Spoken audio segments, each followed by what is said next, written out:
Friends, मैं विवेक खान आपका स्वागत करता हूँ क्लास 12 आज की इसकी ऑनलाइन क्लास में।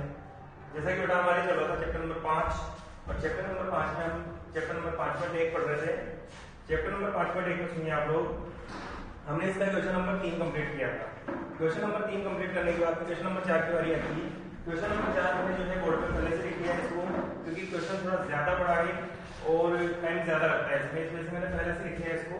आप देखिए क्वेश्चन क्या दिया है इसमें दिया है यही RB A equal F of alpha equal cos alpha minus sine alpha 0 sine alpha cos alpha 0 0 0 1 हो तो ए इनवर्स का मान ज्ञात कीजिए तथा सिद्ध कीजिए कि ए इनवर्स ए इक्वल आई, और बाकी के दो क्वेश्चन और आपको दिए हैं, जैसे A inverse equal F of alpha और advent of A sorry a into adjoint of a equal a surrounding into I equal adjoint of a into a।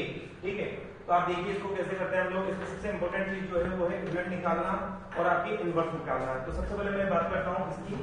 तो सबसे ये जो है आपका सारणी, ये जो आपका आर्ग्यू है, मैंने इसको सबसे पहले सारणी में लिखा। क्या लिखा मैंने?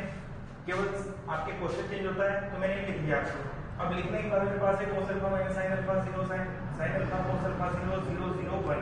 तो मैं इसका r1 के सापेक्ष इसका विस्तार कर देता हूं। किसके सापेक्ष विस्तार कर देता हूं? r1 के सापेक्ष। क्यों? क्योंकि मुझे निकालना है इनवर्स। क्या निकालना मुझे? a inverse. और इनवर्स निकालने के लिए सबसे पहली शर्त ये होती है कि a सारणी की वैल्यू 0 के इक्वल नहीं होनी चाहिए। तो सबसे पहले तो मैं जो है वैल्यू आपकी 0 के इक्वल चेक करूंगा इसकी। तो सुनिए आप लोग, मैं r1 के सापेक्ष विस्तार करता हूं इसका।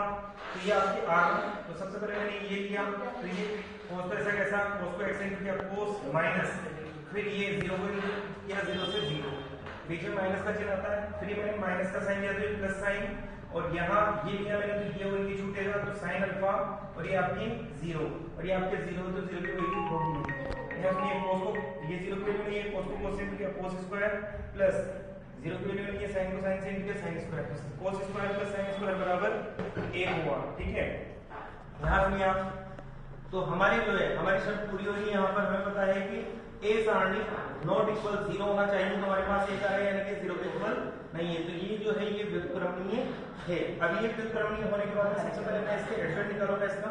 तो इसका एडजॉइंट निकालने के लिए सबसे पहले मैं सेकंड सारणी बनाऊंगा, उसके लिए मुझे बी सारणी बनानी है। और बी सारणी कैसे बनाऊंगा मैं? बी सारणी बनाऊंगा सबसे पहले मैं f11 निकालता हूँ। तो f11 निकालता हूँ, तो f11 के लिए सुनिए आप लोग, ये है तो ये तो एक होगा इससे, तो ये तो हो गया cos और ये होगा 0, तो क्या आएगा cos। ठीक है, एक और एक कितने होते हैं? 2, 2 क्या होगा? सम में चिन्ह प्लस से आएगा। f12 निकाला मैंने, तो 12 ये है, तो इसके लिए ये छूटा और ये छूटा, तो ये आया cos अल्फा और ये आया 0, सॉरी ये क्या है मैंने 12 के लिए क्या आएगा भाई? ये छूटा और ये छूटा, तो ये आया sin अल्फा और ये आया 0, तो ये है माइनस साइन अल्फा, और ये एक और दो कितना होते हैं? 3 क्या होता है? विषम। विषम में क्या आएगा? Minus sine alpha. फिर ये मैंने f13 निकाला, तो ये 13, तो ये 0 और ये 0, तो 0 आएगा। f21 निकाला मैंने, ये तो इसके लिए ये छूटा और ये छूटा, तो ये है साइन अल्फा, ठीक है, और 0 माइनस का साइन अल्फा आया। लेकिन 2 और 1 क्या होते हैं?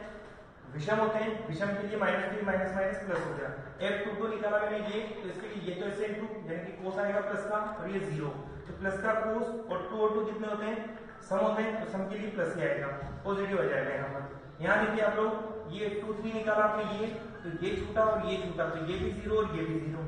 आप 3 1 निकालने बैठे, ये तो उसके लिए ये छूटा और ये छूटा, तो ये भी 0 और ये भी 0।